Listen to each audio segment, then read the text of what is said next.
প্রতিদিন এই একই খাবার আর ভালো লাগে না। ভালো কিছু রান্না করতে পারো না মা? সকাল থেকেই তো বৃষ্টি হচ্ছে, এই বৃষ্টির মধ্যে কোথাও কাজ খুঁজে পেলাম না। বাবা, দিন দিন আমার বয়স বেড়ে যাচ্ছে, শরীরটাও খারাপ হয়ে যাচ্ছে। কিছুদিন ধরে বলছি তোকে, আমার ওষুধ ফুরিয়ে গেছে, তুই তো এখনো ওষুধ এনে দিলি না বাবা। এইসব তুমি কি বলছো?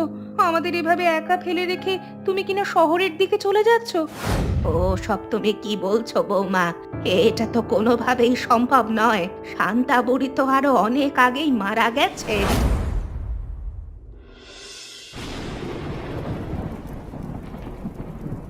মা, আমার প্রচন্ড ক্ষুধা লেগেছে, ভাত কি এখনো হয়নি? এই তো হয়ে এসেছে, একটু অপেক্ষা কর, একটু পরেই তোকে ভাত দিচ্ছি। আজকে কি তরকারি রান্না করেছো মা? কি দিয়ে ভাত খাবো? ভালো কোনো তরকারি নেই রে মা, কচু শাক আর ভাত রান্না করেছি, কোনো রকমে এসব দিয়েই খেতে হবে। প্রতিদিন এই একই খাবার আর ভালো লাগে না। ভালো কিছু রান্না করতে পারো না মা? এই বেলা এইসব দিয়ে খেয়ে নে মা, তোর বাবা কাজে গেছে, নিশ্চয়ই ভালো কিছু বাজার নিয়ে তবে আসবে, তখন ভালো কিছু রান্না করব। মা, বাবা কখন কাজে গেছে, এখনো ফিরছে না কেন?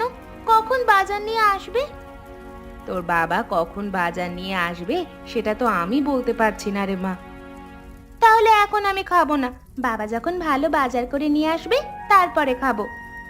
পাগলামি করিস না মা, এখন যা আছে তা দিয়ে খেয়ে নে, পরে আবার খাবি।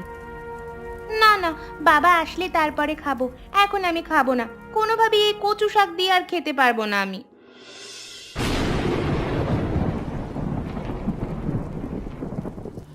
কি গো, তোমার এই অবস্থা কেন? তুমি বৃষ্টিতে ভিজে ফিরছো কেন? তুমি না সাথে করে ছাতা নিয়ে গেলে? আর বলো না, ছাতাটা হারিয়ে গেছে, সেজন্য বাধ্য হয়ে বৃষ্টিতে ভিজে আসতে হলো। এসব তুমি কি বলছো? ছাতাটা হারিয়ে ফেললে কিভাবে? ছাতা হারালে কিভাবে? কে নিয়ে গেছে বলতে পারছি না, দোকানে বসেছিলাম, অনেক মানুষজন যাওয়া আসা করছিল, কখন কে হাতে করে নিয়ে গেছে দেখতে পাইনি। পরে আসার সময় দেখছি ছাতা নেই, অনেকক্ষণ দাঁড়িয়ে থাকলাম, তাও দেখছি বৃষ্টি কমছে না। এটা তুমি কি করেছো? মেয়েটা এই ছাতাটা নিয়ে স্কুলে যায়, মেয়েটার ছাতা তোমাকে দিলাম, আর তুমি কিনা মেয়ের ছাতাটা এইভাবে হারিয়ে আসলে। মেয়েটা এখন স্কুলে যাবে কি করে? আমি ইচ্ছে করে হারিয়েছি নাকি? আমি তো আর বাচ্চা মানুষ না যে ইচ্ছে করে হারাবো, হয়তো বা কেউ চুরি করে নিয়ে গেছে। তা তুমি দোকানে বসেছিলে কেন? তোমার না কাজে যাওয়ার কথা ছিল? সকাল থেকেই তো বৃষ্টি হচ্ছে, এই বৃষ্টির মধ্যে কোথাও কাজ খুঁজে পেলাম না, দুপুর পর্যন্ত কাজের জন্যই বসেছিলাম, কাজ না পেলে এখন আমি কি করব বলো তো? বাবা এসেছে, বাবা এসেছে যে। মা, বাবা এসেছে, তুমি আমাকে বলনি কেন? বাবা, তুমি কি নিয়ে এসেছো আমার জন্য? তোর বাবা কিছুই নিয়ে আসতে পারেনি মা, উল্টে তোর ছাতাটা হারিয়ে এসেছে। বাবা, তুমি আমার ছাতা হারিয়েছো? আমি এবার কিভাবে স্কুলে যাব? আর মা বলেছে তুমি নাকি ভালো ভালো বাজার করে আনবে, তারপর আমি ভাত খাবো। ভেবেছিলাম তুমি মাছ আনবে, এখন তো দেখছি তুমি উল্টে আমার ছাতা হারিয়ে এসেছো, আর খালি হাতেই ফিরে এসেছো। তুই চিন্তা করিস না মা, আমি তোর জন্য আবার নতুন ছাতা কিনে দেব। বাড়ির জন্য চাল কিনে আনতে পারছে না, মেয়ের জন্য নাকি ছাতা এনে দেবে। এই ছাতাটা বাবাকে বলে এনেছিলাম মেয়ের জন্য, নিজে তো কিনে দেওয়ার মুরদ নেই। মেয়েটার সামনে আবার শুরু করে দিলে। আমি কথা বললেই তো দোষ হয়ে যায়। মা তোমাকে ডেকেছেন, যাও তার সাথে গিয়ে কথা বলে আসো। মা আবার আমাকে ডাকলেন কেন? সেটা তো আর আমি বলতে পারছি না, মা কেন ডেকেছে সেটা মায়ের কাছ থেকেই জেনে নাও। চল পুতুল, ঘরে চল। বৃষ্টিতে ভিজে গেছি, গা মুছতে হবে, একটা গামছা দিয়ে যাও না।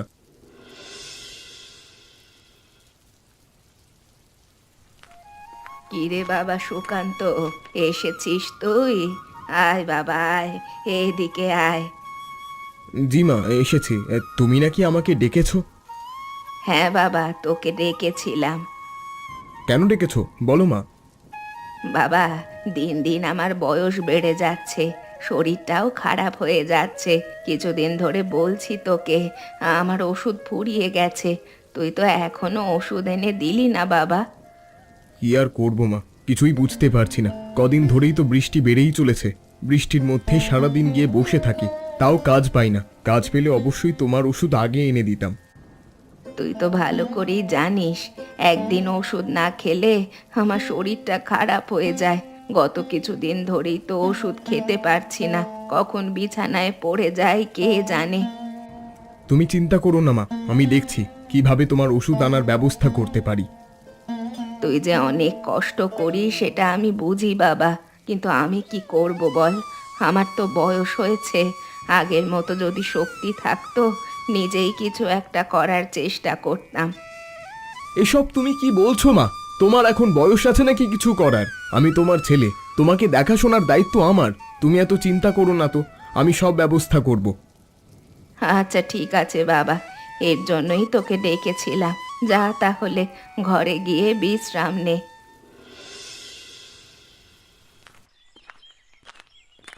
এ কি, কোথায় যাচ্ছ তুমি? কোথায় আর যাব, কাজের সন্ধানে যাচ্ছি। কাজের সন্ধানে যাচ্ছ সে ভালো কথা, কিন্তু ব্যাগের মধ্যে গোছগাছ করে কি নিয়ে যাচ্ছ? কাজ খুঁজতে গেলে এত সবের কি দরকার? গ্রামে তো অনেক কাজ খুঁজেছি, কোনোভাবেই কাজের ব্যবস্থা হচ্ছে না। সেজন্য আমি একটু শহরের দিকে যাচ্ছি, যদি সেখানে কোনো কাজের ব্যবস্থা হয়। এইসব তুমি কি বলছো? আমাদের এভাবে একা ফেলে রেখে তুমি কিনা শহরের দিকে চলে যাচ্ছ? সেটা ছাড়া তো আর কোনো উপায় দেখতে পাচ্ছি না। গ্রামে তো কোনো কাজ নেই, এভাবে থাকলে তো না খেয়ে থাকতে হবে। দরকার হলে না খেয়ে থাকবো, ভিক্ষে করে খাবো, তারপরও তোমাকে শহরে যেতে হবে না। তুমি কখনো শহরে যাওনি, কিছু চেনো না, জানো না, কেউ কোনো পরিচিত নেই, কি করবে সেখানে গিয়ে? আমি ব্যাটা মানুষ, কোনো না কোনো একটা ব্যবস্থা করে নিতে পারবো। তোমাদের আমার জন্য চিন্তা করতে হবে না। কাজের ব্যবস্থা হয়ে গেলে বাড়িতে টাকা পৌঁছে দিয়ে যাব এবং আমি নিজেই আসব। না না, তোমার শহরে যাওয়ার কোনো দরকার নেই। বৌমা, ছেলেটাকে আটকিও না, যেহেতু যেতে চাচ্ছে ভালোভাবে বিদায় দাও। যাওয়ার সময় এরকমটা করলে অমঙ্গল হয়। আমার জন্য চিন্তা করো না রাধিকা, মাকে আর পুতুলকে দেখে রেখো। আমি তাড়াতাড়ি ফিরে আসব। 2-3টে দিন একটু কষ্ট করে চালিয়ে নিও।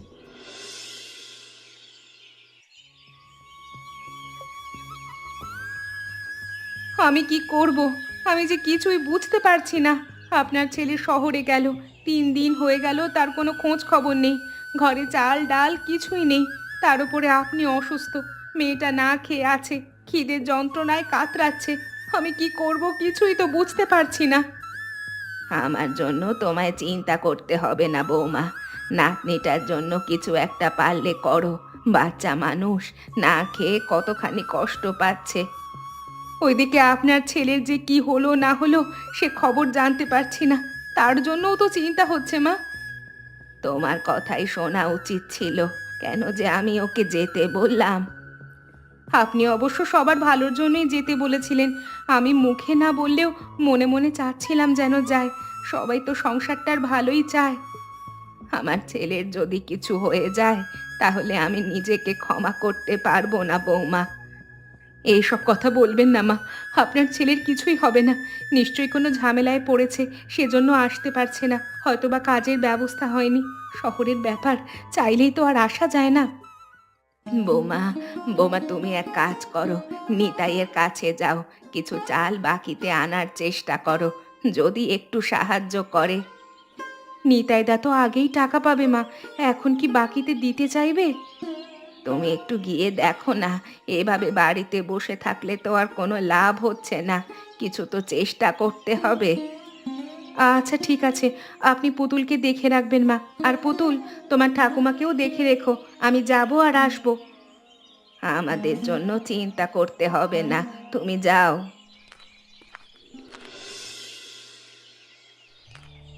আরে রাধিকা বৌদি যে, তোমাদের বাড়িতে যাব ভাবছিলাম, তোমার সাথে দেখা হয়ে ভালোই হলো। আমাদের বাড়িতে? তা আমাদের বাড়িতে কেন যেতে চাচ্ছিলেন নিতাইদা? তোমার স্বামীর কাছে কিছু টাকা পেতাম, সেটা তো ভালো করেই জানো। গত 3-4 দিন ধরে তার কোনো খবর পাচ্ছি না, টাকাটা দেবে না নাকি? আমরা নিজেরাও তো তার কোনো খবর পাচ্ছি না গত 3-4 দিন ধরে। এরা কেমন কথা বলছো? খবর পাচ্ছ না তার মানেটা কি? বৃষ্টির জন্য এখন তো আর গ্রামে তেমন একটা কাজ পাওয়া যায় না, সেজন্য তিনি বাধ্য হয়ে শহরে কাজ খুঁজতে গেলেন। 3-4 দিন হয়ে গেল, তার কোনো খোঁজ আসছে না। আমরা নিজেরাই তো তাকে নিয়ে চিন্তিত হয়ে আছি। বাবু, এটা একটা কথা হলো?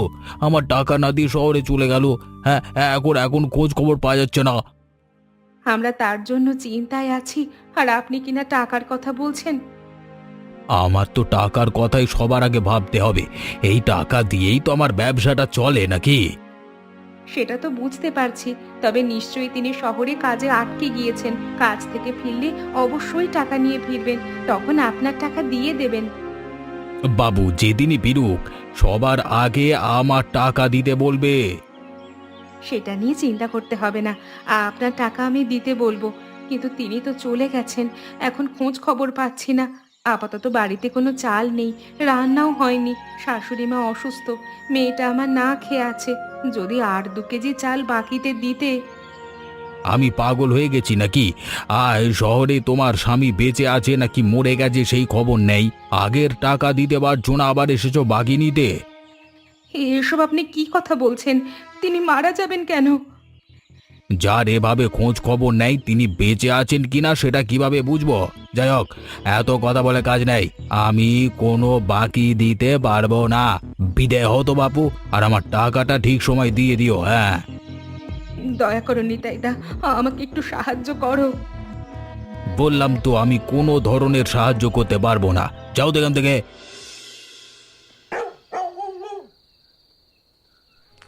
কি গো বৌমা, তুমি যে খালি হাতে চলে আসলে, কিছুর ব্যবস্থা করতে পারলে না? আমি সব রকম ভাবে চেষ্টা করেছি মা, কোনোভাবেই কিছু করতে পারলাম না। খালি হাতেই ফেরত আসতে হলো। সেই কখন গিয়েছি, এমন কোনো মানুষ নেই যার কাছে আমি সাহায্য চাইনি। খালি হাতে কিভাবে ঘরে ফিরবো, সেজন্য এতক্ষণ ঘরেও ফিরিনি, কিন্তু কিছুই করতে পারলাম না। আমার নাতনিটা কষ্ট পাচ্ছে, ওর মুখের দিকে যে তাকাতে পারছি না। নিতাই এমন হয়ে গেল, আমাদের এই দুর্দিনে একটু সাহায্য করতে পারলো না। শুধু নিতাই নয়, এমন কোনো ব্যক্তি নেই যার কাছে আমি সাহায্য চাইনি। কেউ সাহায্য করতে চাইছে না, সবাই উল্টোপাল্টা কথা বলছে যে আমার স্বামী হয়তো মারা গেছে, এই টাকা কে শোধ করবে, সেজন্যই কেউ সাহায্য করতে চায় না মা। হ্যাঁ, এখন আমাদের কি হবে? হ্যাঁ, এখন কি আমরা না খেয়ে মরে যাব? বাড়ি ফেরার পথে বাঁশের ঝাড়ের ওই পাশটায় পানির মধ্যে বড় বড় শব্দ শুনতে পাচ্ছিলাম। মনে হচ্ছে সেখানে অনেক বড় বড় মাছ রয়েছে। সেখানে কি যদি মাছ ধরা যেত মা? এইসব তুমি কি বলছো বৌমা? তোমাকে এত করে বলেছি না ওই বাঁশ ঝাড়টা অভিশপ্ত, ওখানে কোনো ধরনের মাছ ধরা যাবে না, যত মাছই থাকুক না কেন। এটা তো আপনি সব সময় বলে এসেছেন, কিন্তু এতবার করে কারণ জিজ্ঞেস করলাম, আপনি তো কোনো কারণ বলছেন না। তোমার শ্বশুর ওখানে একবার মাছ ধরতে গিয়েছিল, তারপর যে বিছানায় পড়লেন আর উঠে দাঁড়ালেন না। এটা তো সামান্য একটা কাকতালীয় ব্যাপার মা, হয়তো অন্য কোনো কারণেই তিনি অসুস্থ হয়ে পড়েছেন। গ্রামবাসী সেই থেকে এখনো পর্যন্ত কেউ আর ওই বাঁশঝাড়ের কাছেও যায় না। ওখানে যাওয়ার কথা মনেও এনো না বৌমা। এত বছর ধরে ওখানে যেহেতু কেউ যায় না, নিশ্চয়ই ওখানে বিশাল বড় বড় মাছ রয়েছে। যদি কোনোভাবে একটা মাছ ধরতে পারি, বিক্রি করে সংসারটা ভালোভাবে চালাতে পারবো মা।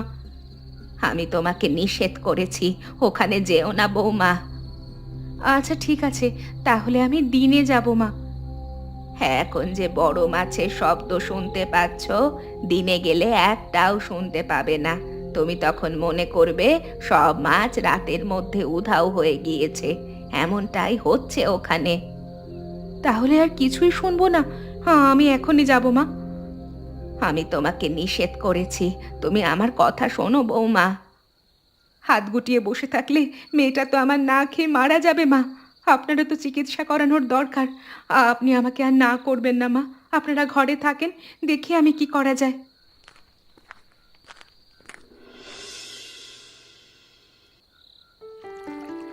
এত বড় বড় বোয়াল মাছগুলো দেখতে পাচ্ছি, কিন্তু কোনোভাবেই তো জালে তুলতে পারছি না। আমি তো ঠিকঠাকভাবে জাল মারতেও পারি না। এখন কি করব, কিছুই তো বুঝতে পারছি না।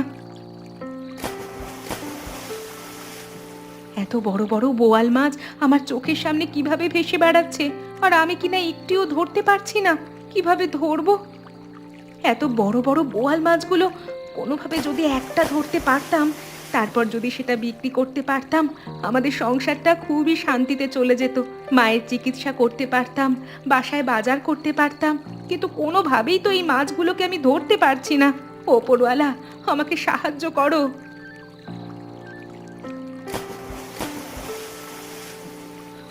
ধুর, এতক্ষণ ধরে চেষ্টা করছি, এবারেও কোনো মাছ উঠলো না। একটা মাছ উঠলেই তো হতো, এতগুলো মাছ, একটা মাছ যদি না উঠতে পারে, কি যে জাল ফেলছি আমি। এত চেষ্টা করছো, তবুও একটা মাছ ধরতে পারছো না? কে কে কে আপনি? আপনাকে তো চিনতে পারলাম না ঠিক। আপনি এখানে কি করছেন এত রাতে? আমিও তো তোমাকে একই ধরনের প্রশ্ন করতে পারি। এত রাতে তুমি এখানে কি করছো? আমি তো এখানে মাছ ধরার জন্য এসেছি। আর আপনি? আমি নিজেও তো মাছ ধরার জন্যই এখানে এসেছি। এই জায়গাটা নাকি অভিশপ্ত জায়গা, এখানে নাকি কেউ মাছ ধরতে আসে না। আপনি কেন আসলেন? আমি তো সব সময় এখানে মাছ ধরি, তেমন কিছুই তো এখানে দেখতে পাইনি। ও আচ্ছা, তাহলে এই ঘটনা। মানুষকে বোকা বানিয়ে নিজে একা এখানে মাছ ধরেন, তাই না? আপনি কোন গ্রামে থাকেন? আপনাকে দেখে তো এই গ্রামের বলে মনে হচ্ছে না। আপনার নাম কি? আপনাকে তো আমি চিনতেও পারছি না। তুমি আমাকে চিনবে না? তোমার শাশুড়ি নিশ্চয়ই আমাকে চিনবে। আমার নাম শান্তা। সবাই আমাকে শান্তা বুড়ি বলেই ডাকে। এই গ্রামেই থাকি আমি। কিন্তু কখনো তো আপনাকে এই গ্রামে আমি দেখিনি এর আগে। বুড়ো হয়ে গিয়েছি, এখন আর গ্রামে ঘুরে বেড়াই না তো, সেজন্য হয়তো দেখোনি। আর আমি গ্রামের একদম ওই দিকটায় থাকি, তোমরা তো ওদিকে যাও না। সেটা আপনি ঠিক বলেছেন। আমি তো ঘরের বাইরে কখনো যাই না। আমার স্বামী সেই সব কাজ করে, এখন তিনি বাড়িতে নেই, সেজন্য বাধ্য হয়ে করতে হচ্ছে। এখানে মাছ ধরা নিষেধ, কেউ ভয়ে আসে না। তা তোমার এত সাহস, তুমি একাই মাছ ধরতে চলে আসলে? আমারও তো ভয় করছিল, কিন্তু কিছুই যে করার নেই। দেওয়ালে পিঠ থেকে গেছে, বাধ্য হয়েই আসতে হলো। অনেকক্ষণ ধরেই দেখতে পাচ্ছি তুমি একটা মাছও তুলতে পারছো না। এত বড় বড় মাছ, তাও যদি না তুলতে পারো। আমি তো কখনো জাল দিয়ে মাছ ধরিনি, সেজন্যই তুলতে পারছি না। কি করব বলুন? তোমাকে চিন্তা করতে হবে না, আমি তোমাকে মাছ ধরতে সাহায্য করব। আসো, তুমি আর আমি দুজনে মিলে মাছ ধরি। আমার সংসারে কিন্তু প্রচণ্ড অভাব অনটন। যদি কিছু মাছ পাই সেগুলো কিন্তু আমিই নেব। বেশি পেলে আপনাকে দিতে পারবো না, জালও কিন্তু আমার। আরে, তোমাকে এত চিন্তা করতে হবে না, আমি তো সব সময় মাছ ধরি। আজকে না হয় তোমাকে ধরে দিয়ে উপকার করলাম, আমাকে কোনো মাছ দিতে হবে না। আচ্ছা ঠিক আছে, তাহলে আপনি আমাকে একটু সাহায্য করুন।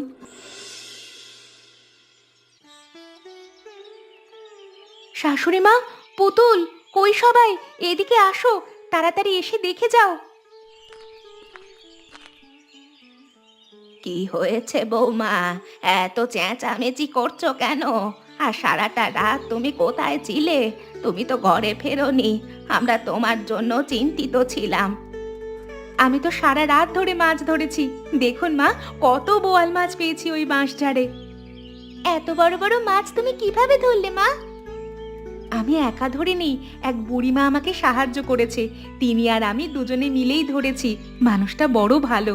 এত করে বললাম কিছুটা মাছ নিয়ে যেতে, তিনি কোনোভাবেই রাজি হলেন না। সব মাছ আমাকেই দিয়ে দিলেন। কি বলছো কি তুমি বৌমা? কোন বুড়ি তোমাকে সাহায্য করেছে মাছ ধরতে, যে কিনা আবার সব মাছ তোমাকে দিয়েও দিয়েছে, নিজে নিতে চায়নি? আমাদের গ্রামের ওই পাশে থাকে মা, আমি কখনো দেখিনি। এত রাতে তোমাকে মাছ ধরতে সাহায্য করলো, সারা রাত তোমার সাথে মাছ ধরলো, কিন্তু মাছ নিল না। নামটা কি বুড়ির? নামটা বলেছিল কি যেন, নাম বললো। ও হ্যাঁ, আচ্ছা আচ্ছা, মনে পড়েছে, শান্তা বুড়ি। এ কি মা, আপনি কোনো কথা বলছেন না যে? চিনতে পেরেছেন বুঝি? ও সব তুমি কি বলছো বৌমা? এটা তো কোনোভাবেই সম্ভব নয়। শান্তা বুড়ি তো আরো অনেক আগেই মারা গেছে। এসব আপনি কি বলছেন? সত্যি বলছেন নাকি? আমার যে বিশ্বাস হচ্ছে না। এর আগেও শান্তা বুড়িকে গ্রামের অনেক মানুষ দেখেছে। যারা খারাপ তাদেরকে তিনি শাস্তি দেন, আর যারা ভালো তাদেরকে সাহায্য করেন। তোমাকে হয়তো সাহায্য করেছে, ওপরওয়ালা তোমার সঙ্গে ছিল। আমি যে কোনোভাবেই বিশ্বাস করতে পারছি না মা। যেটা সত্যি সেটাই তোমাকে বললাম। যাই হোক, এসব নিয়ে আর চিন্তা করতে হবে না। মাছগুলো বাজারে বিক্রি করে দাও।